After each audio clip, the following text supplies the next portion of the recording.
want to invite our Reverend Escobar just for a brief prayer and we shall begin. Oh Dios Todopoderoso, Señor, te damos gracias por permitirnos estar aquí reunidos en tu nombre, Señor. Que todo lo que hagamos, Señor, sea para agradarte a ti, Señor. Sea para bendecir a nuestras comunidades, a nuestra familia, Señor. Bendícenos, fortalécenos a cada uno de nosotros para cumplir, Señor, el plan que tú nos has pedido de servir bien al prójimo, servir bien a tu reino. Todo esto te lo pedimos, Señor, en el santísimo nombre de tu Hijo Jesucristo. Amén y amén. My name is Lucette Morales. I am currently a board of trustee for Focus. Our president, Maritza Arauz, unfortunately is absent today, but she sends her regards and she wishes that she's here with you all. Today I'm here to welcome you to a press release hosted by our very own U.S. Senator Bob Menendez regarding our support for the need of release for the funds of the island of Puerto Rico. Before I begin, I want to welcome and thank all of our community partners and all of our dignitaries. Amongst them, of course, we have our Senator Bob Menendez, Senator Maria Teresa Ruiz, Senator Nelly Poe, Hudson County Clerk Junior Maldonado, our Newark Mayor Raz Baraka, Councilman Luis Quintana, Councilman Aníbal Ramos, Councilman Carlos Gonzalez, our Patterson Councilman Luis Velez, Newark School Superintendent Roger De Leon, our Newark Housing Authority Executive Victor Cerillo, our Puerto Ricans Asociados Community Organization, Julio Garcia, Puerto Rican Action Committee of Southern New Jersey, Ralph Padilla, Josephine Garcia of the Newark Puerto Rican Parade, Meiti Cordero, Tainas Unidas, Leo Suarez, President of Roberto Clemente Little League, Luis Maisonave, President of Hispanic Firefighters, Assemblyman Tomas Giblin, Liuna Laborers Local 3. For all those that I missed, I apologize, but again, thank you for our support. And of course, our Councilman Eddie Osborne, I did see you. Everyone, we are here because we are united in speaking in one voice regarding the most recent earthquakes that have occurred in Puerto Rico. Focus Hispanic Center is the pinnacle organization that began a mission 52 years ago with the foundation of providing resources to the Puerto Rican community, and what a way to unite in a forefront with our U.S. Senator Bob Menendez. Todos estamos aquí porque nos estamos uniendo en una sola voz sobre los terremotos recientes han ocurrido en Puerto Rico. Focus Hispanic Center es una organización pináculo que comenzó esta misión hace 52 años atrás con la base de proporcionar recursos a la comunidad puertorriqueña. ¿A qué manera de unirse de frente con nuestro senador Bob Menendez? Muchísimas gracias. Buen día a todos. Buen día. Bienvenidos y gracias por estar con nosotros. Regresé de Washington y estoy contento de estar en el calor de Focus y nuestra comunidad.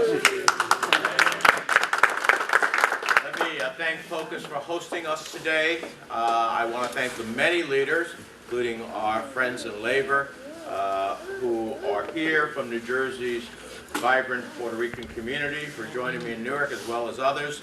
And you'll hear from some of them, but they're all incredibly distinguished, and I'm so pleased that we have a new member of the community. Tomas, it's good to have you with us. Tom Giblin has always been with us, and now that he's called Tomas, I've been elevated. Our state is home to the third largest Puerto Rican population in the nation. And as you know, you can always count on me to fight for you and your families, both for here, on the mainland, and on the island.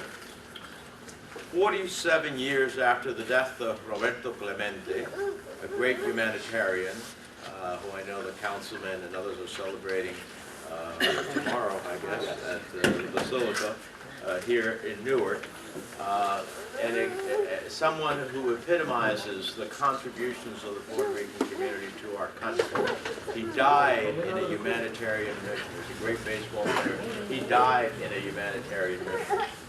We are here today to once again demand the Trump administration show a shred of decency, fairness, and compassion to our fellow Americans in Puerto Rico who need our help now, if it's conceivable to even say this, now more than ever. On the morning of Tuesday, January 7th, a magnitude 6.4 earthquake rocked the island of Puerto Rico, unleashing significant damage to homes, buildings, roads, schools, and infrastructure, shutting down power across the island and sadly claiming one life. As we speak, powerful aftershocks continue to rattle the island, making Puerto Rico the most seismically active place in the world. The most seismically active place in the world. Think about that. Picking up the pieces after an earthquake of that magnitude would be a challenge for any city or state. But the unfortunate reality is that our fellow Americans in Puerto Rico are also still picking up the pieces following Hurricane Maria in late 2017. To say that the Trump administration's response to Hurricane Maria was an abject failure doesn't even do the situation justice. Nearly 3,000 American citizens lost their lives in the storm and its aftermath.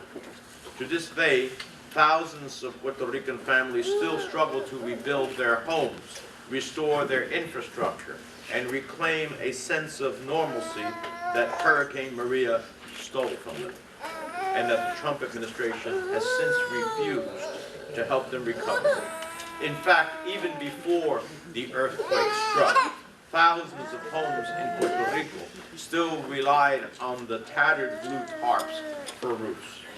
That's thousands of America's families in the wealthiest country on earth living exposed to the elements. That's thousands of American families who were left even more vulnerable to the havoc wreaked by this earthquake and the aftershocks. The sad truth is that this administration has denied the people of Puerto Rico a fair shot at rebuilding from the devastation left behind by Maria, and now by reeling from the damage inflicted by hundreds of earthquakes in rapid succession. Puerto Rico needs our help. That's why earlier this week, my Democratic colleagues and I sent a letter urging President Trump to grant Puerto Rico's request for a major disaster declaration in especially hard-hit areas. We have been not only writing, but calling, militating, and at least I can say late yesterday, we received news that the President will now sign that declaration. Should have been done immediately. In that same letter sent to the President on Tuesday, we also expressed our outrage that the Department of Housing and Urban Development, HUD, unlawful blockade of billions in disaster funding for Puerto Rico. Let's be clear, it was February 2018, nearly 2 years ago, that Congress passed the Bipartisan Budget Act, making $18.5 billion available to Puerto Rico in community development block grants for disaster recovery after Maria. Yet none of that money, 2 years later, has actually reached the island. I repeat, not a dollar of the $18.5 billion in Hurricane Maria disaster aid made available by Congress 2 years ago has reached Puerto Rico. So on Wednesday morning, when the Trump administration heeded our call to suspend its illegal blockade of $8.3 billion of that $18.5 billion disaster in Puerto Rico aid, it was just announcing that it was giving Puerto Rico a slice of what it is already due. But it shouldn't have taken an earthquake for Puerto Rico to get the funding it was promised after a deadly, destructive hurricane. HUD had no problem meeting funding deadlines for every other state in the nation reeling from natural disasters. when it came to Puerto Rico, HUD blew past the deadline in direct contradiction of federal law. In other words, this administration has refused to obey the rules even when every other state affected by recent natural disasters have been made whole. There's not a shred of doubt in my mind that the months-long denial of this funding has had a material, damaging impact on Puerto Rico.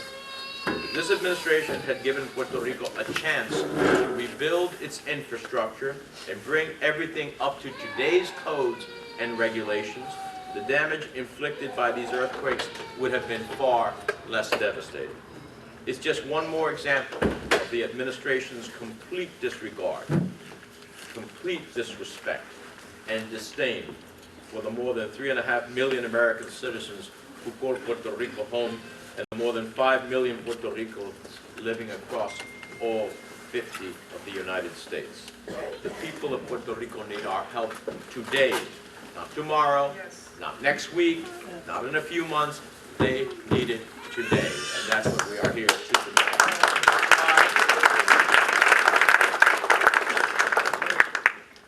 That's why, excuse me, as a member of the Senate Banking Committee, I am urging the Senate Banking Committee to request hearings into the Department of Housing and Urban Development's gross negligence of Puerto Rico, from the moment Hurricane Maria struck to the seismic aftershocks that continue to grip the island today. It's time to stop treating the people of Puerto Rico as second-class citizens. It's time to stop playing politics with people's lives in the midst of a deadly natural disaster. And you better believe it's time that senior Trump administration officials answer to Congress for their gross mismanagement of Puerto Rico's disaster aid. The people of Puerto Rico are United States citizens, American citizens. They have worn the uniform of the United States. They have died for the United States. Their names are disproportionately on the Vietnam Wall. The all-Puerto Rican division of Borinquineros, the most decorated in U.S. military history. It's time to honor their sacrifice.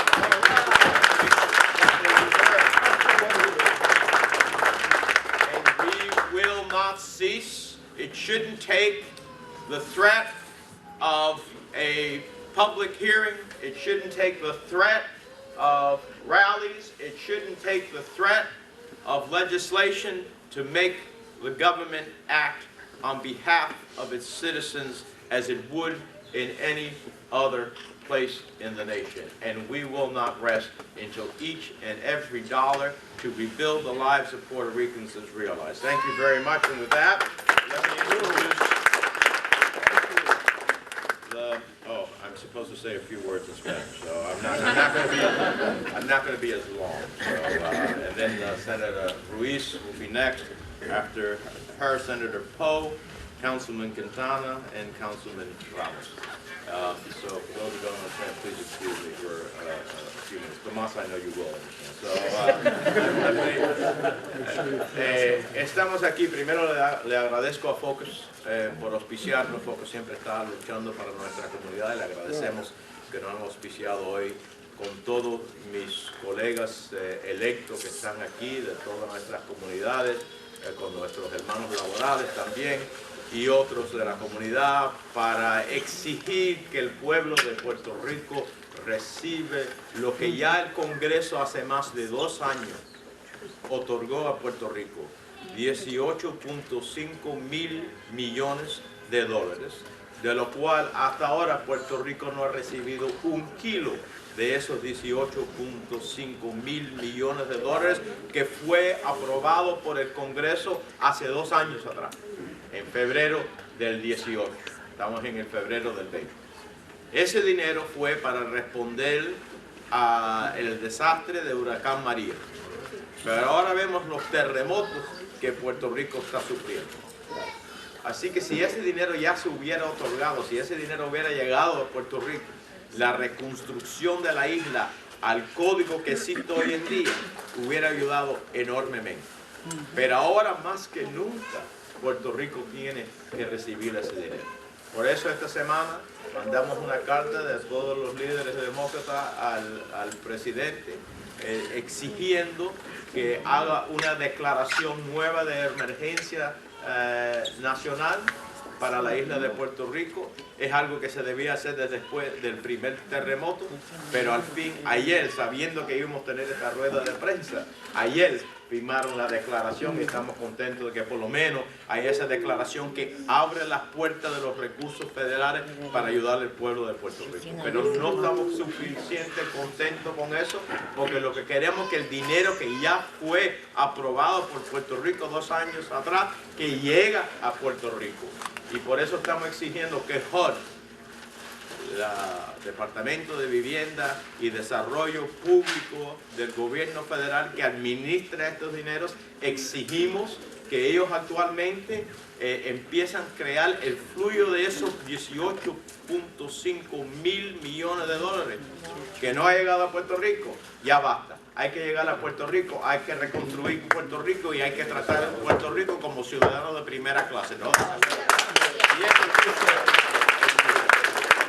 ese sentido le presento a mi colega, alguien que es dinámica, que siempre ha luchado por esta comunidad. I'm pleased to present Senator Teresa Ruz. Thank you. Before I give my formal remarks, I just truly want to take an opportunity to thank an individual that doesn't matter what page Puerto Rico was on, what chapter we were in, what moment in time, whether it was crisis or celebration. Senator Bob Menendez represents that island in ways that we can never be thankful for in words, in gratitude, or in actions. I've seen it firsthand as an elected official, as a colleague, but most importantly, as a constituent of his in this great state of New Jersey. And if it were not for his voice down in the halls in Washington, D.C., Puerto Rico will be even more overlooked in ways that we have seen this country take advantage of its commonwealth. So I just want to say thank you very much for your advocacy, for your power, and for your strength. And let's give him a great North applause.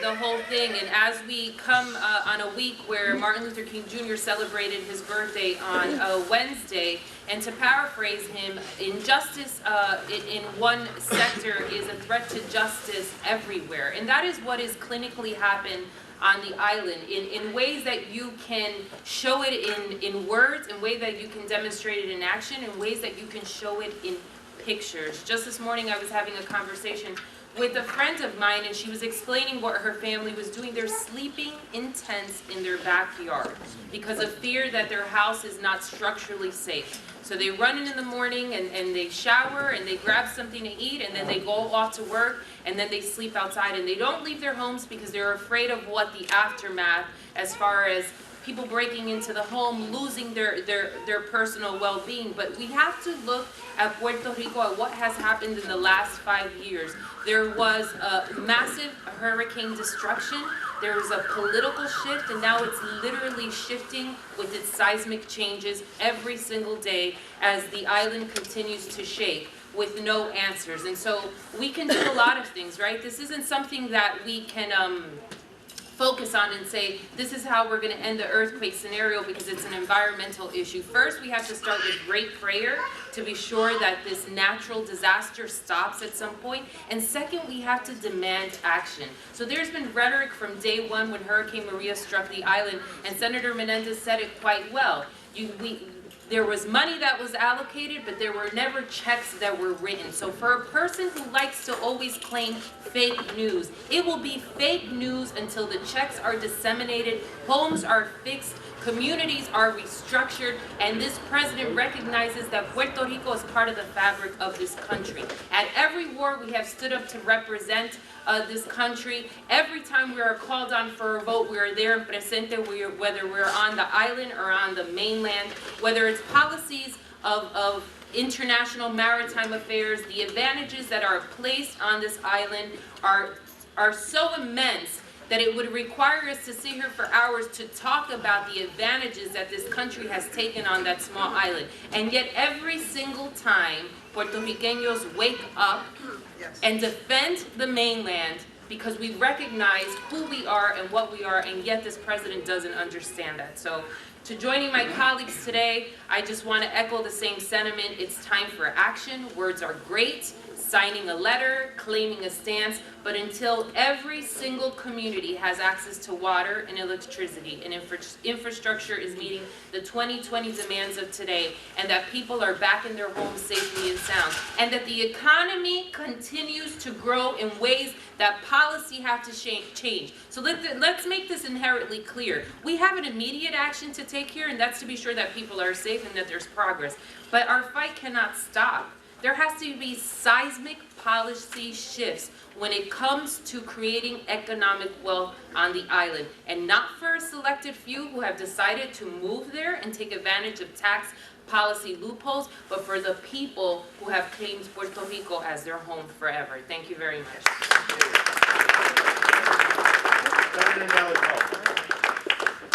Thank you so very much, Senator. First, let me just say I want to echo the words of both our Senator Bob Menendez, and that of my colleague, Senator Teresa Ruiz. I also, my heart goes out to the people of Puerto Rico. As a fellow Puerto Rican and as someone that has family in Puerto Rico, let me just say that, as it's been stated here before, we all understand the devastation that has occurred in Puerto Rico. We are American citizens, and that needs to be continued to be stated. We need to make sure that our fellow Puerto Ricans are safe, that they are being treated as American citizens, and as it's already been pointed out, clearly the White House and this president certainly does not understand that. I want to especially take a moment to commend our U.S. Senator Bob Menendez, because today he is really speaking out to the entire nation. We are making this public today, and we thank you all for being here, because our voices are going to be heard through the words, the actions, the commitment of our Senator Bob Menendez. Let me just say, ladies and gentlemen, for all of you, as the chair of the Latino Legislative Caucus, we will do everything within our power to not only contribute, but to continue to talk about this. But we also want to make sure that our voices are heard, that we help our fellow citizens of Puerto Rico, that those particular funds that the Senator Menendez just talked about, and I know that we're talking about billions of dollars that can really make a difference for our great island of Puerto Rico. That we make sure that those particular terms or restrictions that are being imposed, and I'm delighted to see that it finally got released, but those restrictions, it's almost as if this president wants to make sure that Puerto Rico never gets that money. We need to make sure that we allow Puerto Rico to help themselves and be able to do the work that is so greatly needed. So, Senator, thank you. Thank you for being the leader that you are. Thank you for bringing us all together. Thank you for speaking out to an entire nation and letting them know what's happening right here to our very own fellow Puerto Rican American citizens that live in our great island, and to all the families that are here throughout the country. I know they are suffering, worrying, always constantly thinking what's happening to their fellow family members. I know I do. So I know that our hearts, our prayers, and our continued struggle and fight will continue until nuestra bella isla se vaya a cambiar y podemos ayudarlo. Que Dios me los bendiga a cada uno de ustedes. Muchísimas gracias. Déjenme decirle dos o tres palabras en español. Para mí, Puerto Rico es no solamente mi isla, es a donde nuestra gente está sufriendo, tenemos que asegurar que vayamos a hacer todo lo posible para que este presidente y el Congreso, con el liderazgo de nuestro senador Bob Menéndez, nosotros hacemos el cambio, vamos a permitir que nuestras voces se vayan a oír y para asegurar que todo se vaya a llegar a donde es debido en nuestra isla de Puerto Rico. Que Dios me lo bendiga a todos. Amén. Councilman Luis Quintana.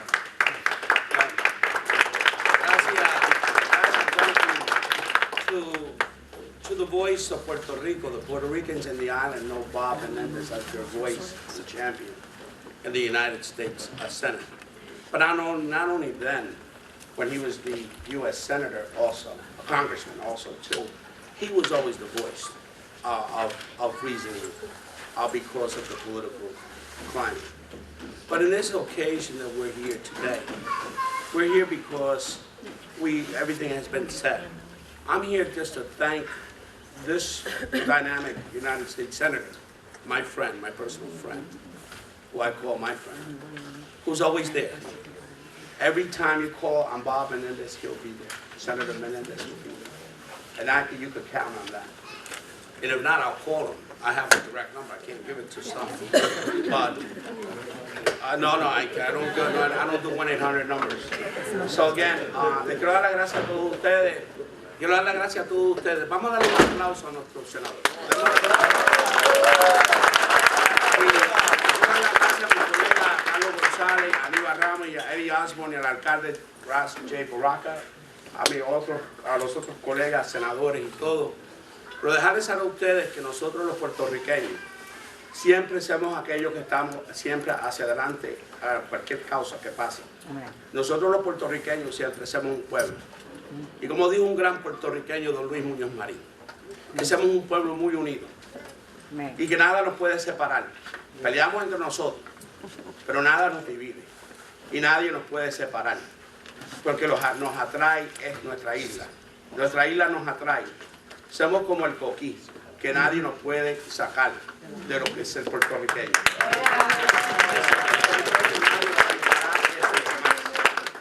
Y aquellos que estamos aquí en Newark y tenemos un esfuerzo de trabajar juntos. Maite, que está aquí, de los taínos, gracias a usted, y la palabra puertorriqueña, todos juntos. Le voy a decir unas palabras. No podemos estar divididos con nuestro pueblo. Amén. Tenemos que estar unidos a la frente de nuestro pueblo. Tenemos que estar unidos con nuestro senador, que de verdad ha hecho todo posible. Los Leones, que también están presentes, Borinquen Lions Club, a todos los que están presentes, que nosotros estamos unidos cada día y que no nos vamos a dividir jamás y que todas estas cosas nos están trayendo. Pero dijo la senadora algo bien importante. El oral es muy importante. Todo el dinero es importante, pero sin Dios hay separación entre iglesia y Estado, pero no podrá haber separación entre Dios y su pueblo. Amén. Cuando se ponen las manos de su pueblo. Gracias, senador. Gracias a todos ustedes. Thank you all. Councilman Muy buenos días. Good morning, everyone. It's good to be back home here at Focus. En primer lugar, quiero empezar para decirle que la isla de Puerto Rico no tiene representante directamente en el Senado de los Estados Unidos, pero tenemos un boricua de corazón en el senador Bob Menéndez y queremos darle las gracias a él por las necesidades de la isla de Puerto Rico. La senadora y yo tuvimos el placer durante el evento de Huracán María. El senador Menéndez fue uno de los primeros oficiales a nivel federal que dio un viaje por su propia cuenta a la isla de Puerto Rico para responder a las necesidades de nuestra isla durante esos tiempos muy difíciles. And I just want to say that I'm very grateful to Senator Menéndez and his support and his leadership when it comes to issues affecting the island of Puerto Rico. I think he spoke very diligently about the need for federal support during these very tough times. This is a period of insecurity for many families and individuals in our island. Every single day we're dealing with the after effects of the earthquakes. And as Renee showed me earlier, some of the structures that didn't collapse a week and a half ago are slowly but surely collapsing. So there needs to rebuild many of our homes, our infrastructure in Puerto Rico. I want to thank so many of our local champions that every time there's a crisis in Puerto Rico, our people are resilient. They're called to action. And I want to thank Taínas Unidas. I want to thank the Puerto Rican Day Parade of the City of Newark. I want to thank all our reverends and clergymen who always respond to the needs.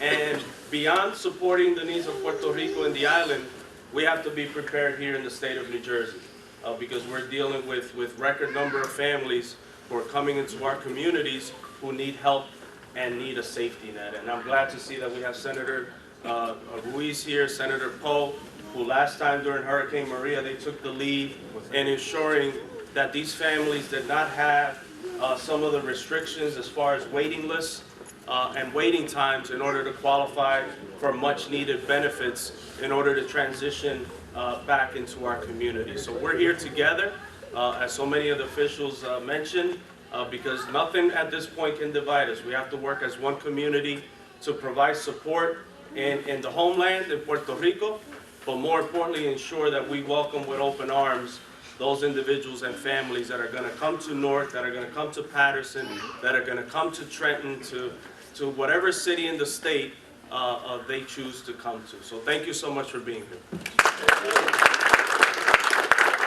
just want to acknowledge Mary Ellen Klein, who is from Claremont Hospital, who is here with us. Thank you. The president and CEO, she's here with us. Also, a young lady who is a product of Aspira and runs a federal qualified health center out of Jersey City, Marilyn Cedrone.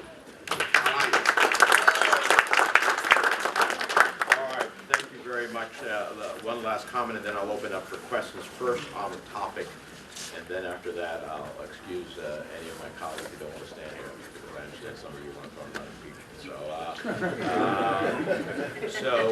But let me just close by saying I appreciate the compliments, but I'm the one who thanks the people of Puerto Rico for what they have done as part of being citizens of this great country. In every walk of life, in every part of our culture and national fiber, they have contributed quietly but powerfully, and above all, I never forget those service members who to this day, in a disproportionate number, wear the uniform of the United States. Así que yo soy el que le doy las gracias al pueblo de Puerto Rico por lo que han hecho y por lo que siguen haciendo para nuestro país. Así que muy agradecido a Puerto Rico. With that, I'm happy to answer some questions first on topic if there are any. ¿Tienen preguntas? Yes, Senator, not only had not released those funds, but now they're imposing conditions to release the funds, right? For example, they cannot use them to fix the electrical grid, for projects to pay the minimum wage federally stipulated. So what do you know about that? What can you tell us both in English and Spanish, please? Yeah. Well, first of all, there were three tranches, three different buckets of the $18.5 billion that was approved. $8.2 billion for the unmet needs of Puerto Rico in general. $8.3 billion for mitigation projects. These are projects to rebuild in a way that mitigates against future disasters. And $1.9 billion for the power grid. The Congress not only gave $18.5 billion, it determined specifically, because of its concerns with the administration, as to how those monies were going to be apportioned. And the reality is that the Trump administration, not only until now, has not made any of those dollars get there. They have increasingly created obstacles to the pathway to unlocking the door for Puerto Rico to get access to the Treasury and to the money. And so that's why we are militating against, not just that the island hasn't gotten any money, but in getting the roadblocks turned away and creating highways of opportunity. Los 18.5 mil millones de dólares que el Congreso hace más de 2 años aprobó para Puerto Rico fue dedicado en 3 distintos sectores. Uno era 8.2 mil millones de dólares para las necesidades en general de Puerto Rico que no se podían atender por medio del gobierno propio de Puerto Rico. 8.3 mil millones de dólares para proyectos para asegurar que en el futuro estuvieran mejor estructurados en una forma donde podía resistir un huracán o otro tipo de desastre natural. Y 1.9 mil millones de dólares para el sistema eléctrico de Puerto Rico, que fue tan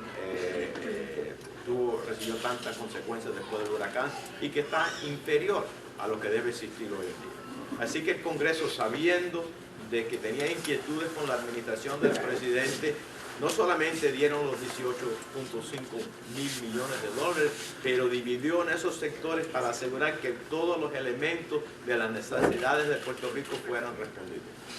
Y lo que está pasando, que no solamente hasta ahora no ha llegado ni un kilo de esos 18.5 mil millones de dólares, que la administración está poniendo retos para conseguir la llave, para abrir la puerta para que esos fondos vengan a venir. Así que estamos también instigando en el Congreso de que esas medidas de que la administración arbitrariamente está poniendo con Puerto Rico se elimina para que Puerto Rico pueda tener acceso a ese dinero. Yes. Is there any local efforts, I don't know if Focus can talk about this, money, supplies that are currently being sent that you can talk about? So let me just say that we have reactivated our New Jersey for Puerto Rico website, as well as so we're all throughout our in different parts of our Facebook, and we're asking everyone to just simply go to that website, New Jersey for Puerto Rico. We're asking for your donations. It's so very important. It's so very important that we try to provide as much funds as possible. We're working with reputable organizations, the American Red Cross, and several others, to make sure that all of the funds that we raise will go straight and directly to Puerto Rico and to those families in need. We had this, we were very successful during the Hurricane Maria, and we're doing this again for this devastation that's going on in Puerto Rico right now. And just a quick follow-up, have you had a lot of families want to relocate to our state just because of fear, or? I mean, And what kind of support are they getting for families who may have lost everything and are thinking about relocating here? So the answer to that is yes. And we and both Senator Teresa Ruiz and myself and many others and my other colleagues have indeed attempted to make sure that we not only help to identify who they are, but to help to expedite and break up some of the restrictions, or expedite the process so that they are able to transition into the state, with whether it's in terms of their occupation, whether it's housing, whether it's making sure that their children are in schools, whether it's making sure that some of the vital statistic information or certifications are made available. I don't know if that is if you want to just following up on that. So we did see an influx after Hurricane Maria. I think we won't see the demographic switch with this earthquake impact, except for maybe 3 months or 6 months when people start making a determination based on what they want to do. But during that time frame, the first responders, who were really the local people in our local offices, would get people, and as to the senator spoke, we eased up restrictions, whether it was for rental assistance or licensure so that you can find employment here at the time. Newark Public Schools has already given a directive to their principals in the last week how to help families when they come to the school district. So on every level of government, from the federal level to the state level to our local levels, there has been a very intimate, intertwined connection to be sure that when someone comes to any one of our offices, we figure out how we can best connect them to the resources to find them some stability, whether it's short-term or long-term. But as to this moment right now, I'm not sure if we're going to see the demographic switch until a couple of months. What I wanted to add was that local organizations, Tainas Unidos and the statewide Puerto Rican Parade, there's a flyer on our website that's posted that's asking for different resources to be collected. One thing that was highlighted in one of the articles was there's a lot of bedridden patients that are currently sleeping outside. And one thing that we don't think about when we're collecting items are gloves, adult diapers, and wipes to help these people. I mean, that's a reality of what it is. And the other thing is we need to coordinate a mental health mission, because I will tell you this, that whether you were on one part of the island that only felt some of the aftershock and the big thing, the mental health status of our families is at level 10. It went into a panoramic of post, symptoms of like post-stress disorder after Hurricane Maria. What are we going to do? Running to the pumps, acquiring water, and then just having this constant level of insecurity of when was the next time that the island was going to shake. So we really have to coordinate mental health efforts for the entire community in a greater capacity. So we saw after the hurricane a significant number of people, when they could not ultimately, they want to stay. They want to live in Puerto Rico. But if the government fails them and they have no choice, they will come. And they have every right as any other United States citizen, so they come and they qualify for anything that any other United States citizen qualifies for, which is crazy, of not assisting them on the island so that the island can rebuild itself. You can't have human capital flee and then ultimately have what is necessary for the restoration of the island. So it's a great question. I think that we will see, as the Senator says, the aftershock of people, if they cannot get their lives back together, then they will opt. Any other questions on topic? Are there any off-topic questions? Yes. Yes, and I excuse all that, and actually I'm going to take these two flags so that whatever I'm about to say doesn't get subscribed to the people of Puerto Rico. Only my views. Yes. Senator, thoughts on the impeachment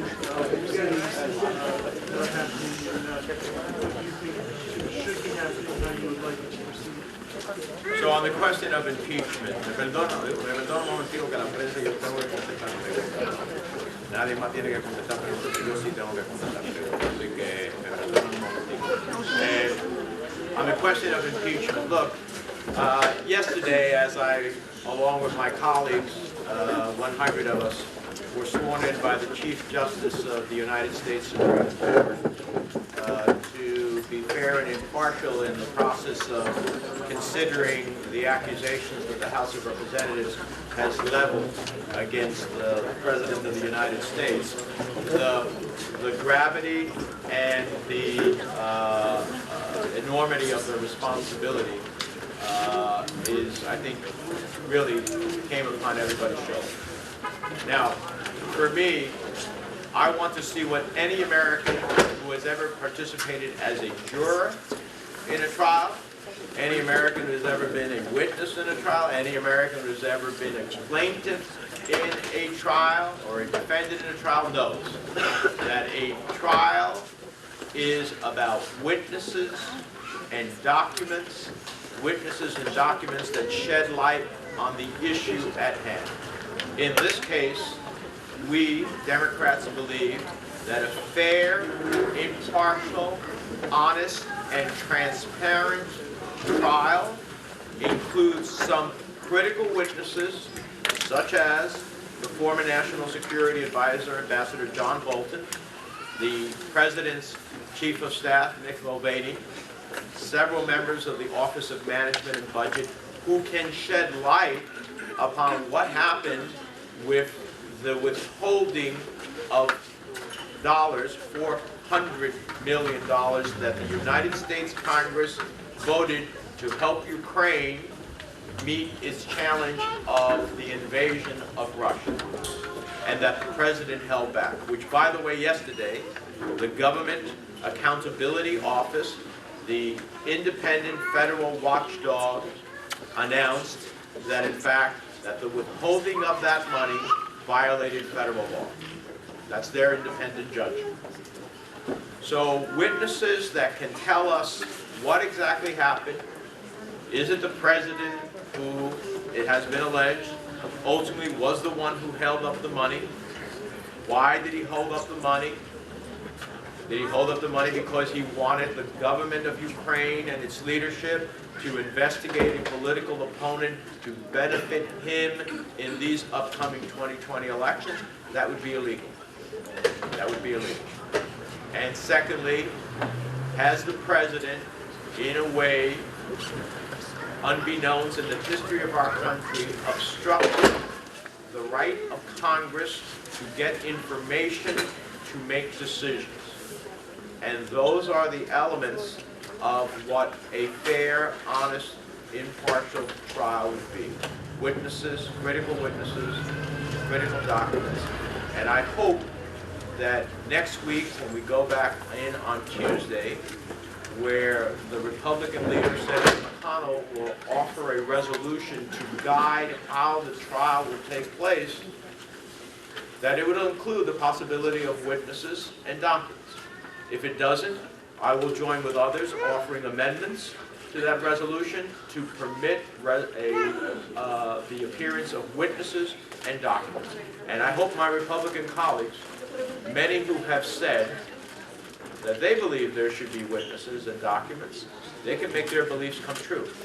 All they have to do is cast a vote to ensure that there can be witnesses and documents. En español, su inquietud es sobre el proceso judicial en el Senado.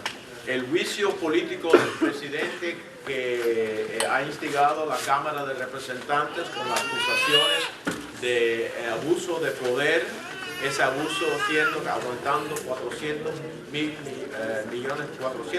de dólares del gobierno de Ucrania, que el Congreso había votado en favor para que pudieran defenderse de la invasión de Rusia, que el presidente lo aguantó supuestamente, de acuerdo con las acusaciones de la Cámara, con el propósito de instigar que el gobierno de Ucrania, un gobierno extranjero, se involucrara en las elecciones de los Estados Unidos con el propósito de desacreditar uno de los contrincantes del presidente demócrata. Si es verdad, es en contra de la ley. Es una violación de la ley, es un abuso de poder. Por cierto, ayer, la agencia independiente que revisa las actuaciones del gobierno federal, tanto de la Cámara como de la parte ejecutiva, o sea, de la presidencia, dijo que el aguantar ese dinero fue ilegal abajo de la ley de los Estados Unidos.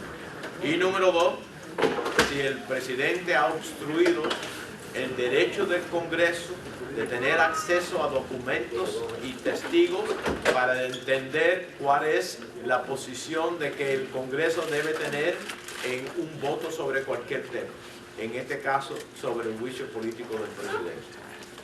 Y esos son los temas que vamos a discutir en la próxima semana, cuando todos los miembros del Senado, incluyendo este servidor, que fuimos juramentados ayer por el juez de la Corte Suprema, tenemos que decidir el resultado de la inocencia o la culpabilidad del presidente. Pero la inquietud que yo tengo es que cualquier juicio, cualquiera de nosotros que hemos participado en un juicio, sabemos si hemos sido miembros de un jurado, si hemos sido alguien que ha sido el que trajo el caso a la corte, si hemos sido un testigo en la corte, sabemos que un juicio normal y corriente, incluye testigos claves sobre la información que se está tomando en el litigio y documentos. Eso es lo normal. Ahora, los republicanos quieren no permitir testigos clave y documentos clave. ¿Por qué?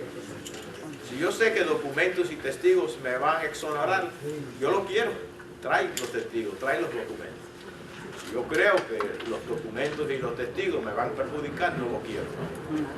Entonces, nosotros queremos testigos y documentos para que el Senado, como el jurado, y para el pueblo norteamericano que va a estar viendo este jurado públicamente, pueden decidir de la culpabilidad o la inocencia del presidente.